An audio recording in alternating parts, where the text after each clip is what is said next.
What's up, guys? We've got the 2020 Chevrolet Corvette C8. This is the convertible version, and it comes with the Z51 package.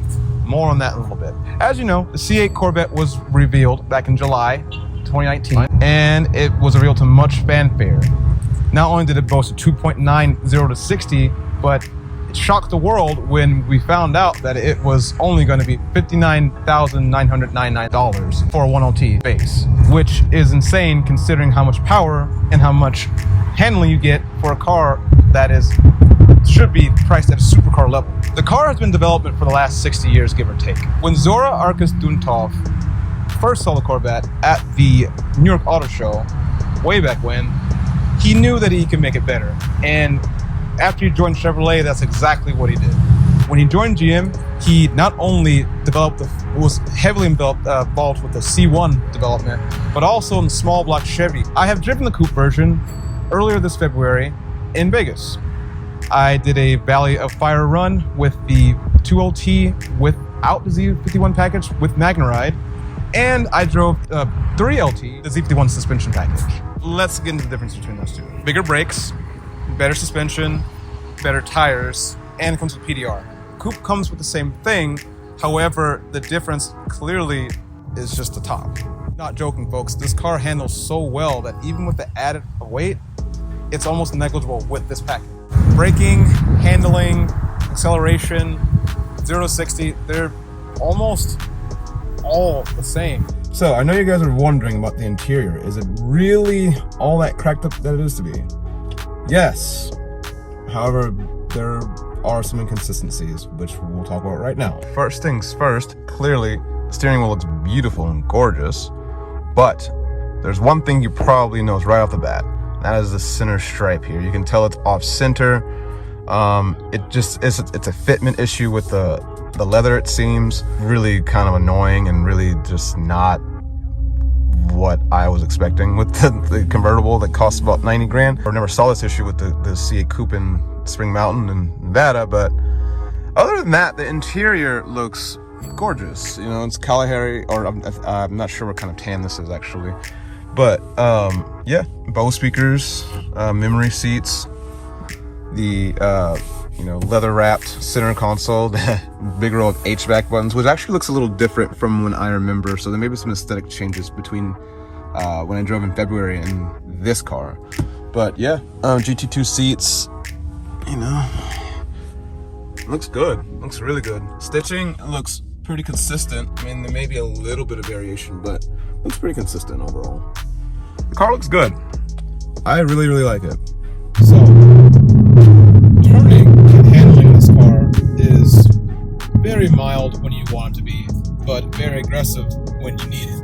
Braking in the C8 Corvette, it is different depending on, again, which package you get. So the Z51 package, like this one has equipped, has bigger 6-pot Brembo brakes for the track. I did a review on the 2020 2SS Camaro with the 6-pot Brembos. However, I did say that the brakes felt a tad bit lighter than I normally get other performance cars such as the Hellcats or the Mustangs. In this car, the bite is much more apparent and is actually very strong. However, I believe that between the modes, right now I'm in tour mode, that the braking actually adjusts, and it does. That really shows the Corvette team's attention to detail and absolute passion for perfection on not only the street, but also on the strip or the track. I'm gonna go ahead and put it back in sport, and already the car has already changed its actual transmission mapping, and now I'm actually in 4th gear with the throttle being a little heavier. I'm gonna go ahead and try to pass. Well, I couldn't pass there, but the handling of the car is phenomenal in terms of getting out of a bind super quick. The engine being in the rear, you're able to really direct your energy either which way you go in a heartbeat. And that's really crucial when you're on a track, or if you need to just move out of the way with a car that's stopped right in front of you for no reason, or if there's someone swerving into your lane. Steering wheel on that same token, is something that I still have to get used to. I drove the Corvette at the Spring Mountain Resort with a Alcantara wrapped steering wheel, obviously the same size, same shape. Believe it or not, I actually like the bare leather here on the wheel better. I just felt really awkward trying to find a 10 and 3 position. Now that I have a different experience with the convertible, I'm liking the wheel a lot more. And the reason why is because I feel like I have a better grip on it. That's not to knock Chevy's decision to put Alcantara on that particular Corvette. I just prefer the non-one for the Corvette, and I like it on everything else. Acceleration in this car feels phenomenal no matter what mode you're in. I'm in tour mode right now, and there's a lot of giddy up just right there, you know? That's probably good for a lot of people. Put in sport, throttle mapping changes, and a lot more torque, a lot more kick, and a lot more energy from your sprints. I don't know if you can hear the exhaust open up more as I press down the throttle. However, you can hear it more in sport mode as opposed to tour mode because of the bimodal exhaust opening up a little bit more. Track is pretty much the highest setting here and is the most aggressive. Your braking really firms up, and your steering wheel just completely feels like it's like you're on, like you should be on a track. Also, you probably can't hear it, but the exhaust goes even louder right now because the flap is now completely open. Wow! Holy crap! As you can hear in the back, the engine spooled up really quickly in track mode. The RPMs jumped up way high, and the transmission just knew exactly where to be. This is the power of the Tremec dual clutch. It is a masterpiece of a transmission, and no matter how you slice it, like, it's just intelligent. Now, there are some drawbacks to the transmission as well. If you're like me, you like to be in control of your own gears, whether you're in a shiftable automatic or if you're in a manual transmission. And even though it's less of the case here, with the transmission being so good, it doesn't jump around gears. However, it does, even in track mode, tend to shift up really high in the power band, which is kind of lame sauce, but you know, I get it. Chevy wants to protect its creations, wants to protect the engine. Sure. Holy crap, yeah. This thing is amazing. The power band starts off very smooth and then just blossoms into this outrageous like burst of speed. It's wonderful. So I've showed you a lot of automatic stuff with the transmission, but what about manual stuff?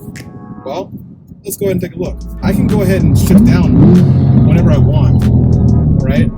But the car will also automatically shift up and down for me when I don't have the paddles engaged. I'm in first gear. All I have to do is shift, and you can automatically see just how hard that shifts. I'm in track mode, but how fast it shifts. I never have to worry about a delay or any sort of like hang up with the transmission at all shifting between the paddles in here. The DCT is lightning fast. Is it as fast as a PDK? No. Nothing, I think, at this point is as fast as a PDK from a Porsche. However, man, it is quick. Shift down. Shift down. Once more. It's amazing. You can technically shift all the way up to 6,000 RPM. That's where I would stop it. But on the dash, you can actually get it all the way up to, I believe, 6,800. It's not very bad at all. But, you know, it's also not, I got a Challenger here, the Camaro. You like it? Yeah. Hell yeah.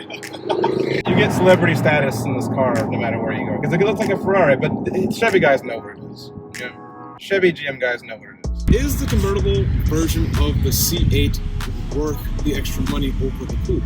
Yes, because you get the same amount of performance, handling, acceleration, braking, cornering, lateral Gs, pretty much are all identical.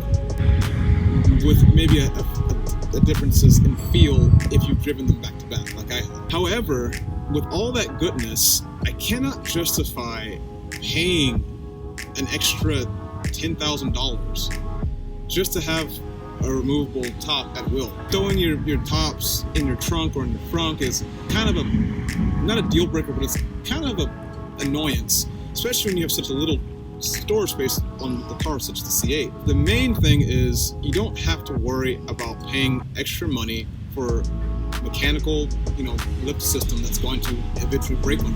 It's always just peace of mind to have a car that will work consistently and reliably every single time. I say a thumbs up times 2.